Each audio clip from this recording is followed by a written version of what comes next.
اس کا مطلب ہے کہ گیند 12ویں یا 13ویں اوور تک ریورس سوئنگ کے لیے تیار تھی۔ امپائر کو ان چیزوں کو آنکھیں کھلی رکھنی ہوں گی۔ السلام علیکم ناظرین، بال ٹیمپرنگ کا الزام آکاش چوپڑا نے انضمام الحق کو چیلنج کر دیا۔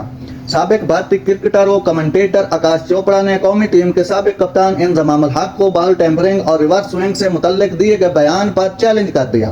اپنے یوٹیوب چینل پر گفتگو کرتے ہوئے سابق بھارتی کرکٹر و کمنٹیٹر آکاش چوپڑا نے کہا کہ انضمام الحق بتائیں کہ آپ پاکستانی بولر مبینہ طور پر کس طرح ریورس سوئنگ کرتے تھے، یا پھر تسلیم کریں کہ گیند کو سوئنگ کرنے کے لیے ٹیمپرنگ کرتے تھے۔ آکاش چوپڑا نے مزید کہا کہ آپ نے کہا تھا کہ امپائروں کو چوکنا رہنا چاہیے کیونکہ گیند کے ساتھ کچھ کیا جا رہا تھا اور اسے تیار کیا جا رہا تھا۔ یعنی آپ یہ کہنے کی کوشش کر رہے ہیں کہ جب آپ کے اچھے بولر ایسا کرتے تھے تو گیند کو تیار کرتے تھے، اور ایسا کرنے کے لیے آپ یا تو گیند کھرچتے، کچھ لگاتے، یا کوئی ایسا کام کرتے تھے جو امپائر کی نظروں سے بچ گیا۔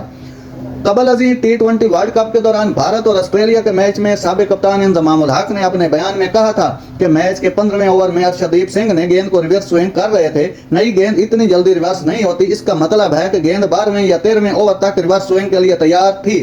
امپائر کو ان چیزوں کو آنکھیں کھلی رکھنی ہوں گی۔ ناظرین، ایسی بر وقت خبریں سننے کے لیے میرے چینل کو سبسکرائب کر لیں۔ اللہ حافظ۔